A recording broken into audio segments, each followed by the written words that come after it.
I recently had the privilege of sitting down with my grandmother, Ruth Cacchione, and having a wonderful, uninterrupted conversation with her about her amazing life.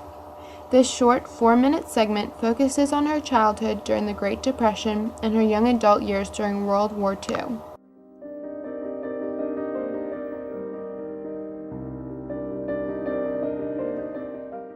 Well, I was, I'd say 11, 12, but what I remember from my parents, they had a tough time. My father, thank heavens, my father did have a little garden across the street. So my mother, she used to make a lot of soups, soup bones. I remember one time we had a meat market not too far from our house.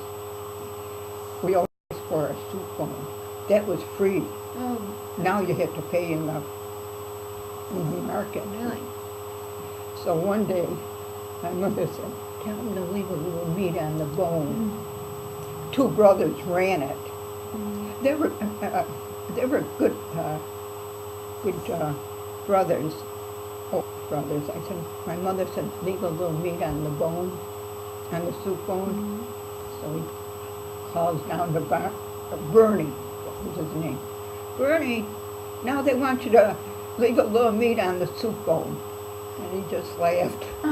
They both laughed. They were good, very good-natured people. But, I was so embarrassed because, when you're a little kid and there's other people in the... Did you have chickens? I heard that you had chickens. Yeah, my father had a few chickens in the backyard. And pigeons up in the garage. And some rabbits.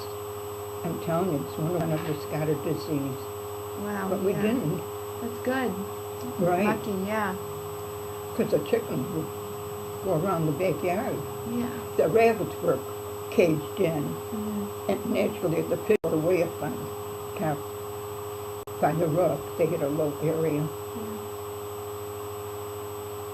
I used to feel sorry for my brothers in that coop way up there.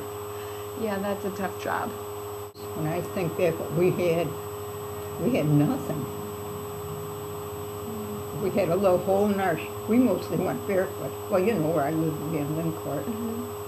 You could do that. And sometimes if there was a little hole in your shoe, my mother would put a little cardboard in there till, she was able to get us a pair of shoes. She's making history, working for victory. Rosie, the Riveter. After the Depression, there was World War II. What did you do during the war? Well, I went to work at Crossings. There was a little hole in this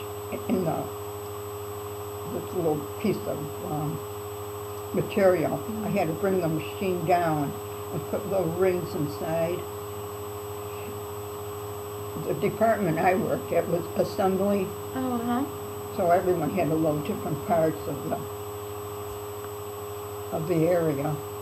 Then it went out to other department. I worked there for about 10 years before I was married. Then I got married.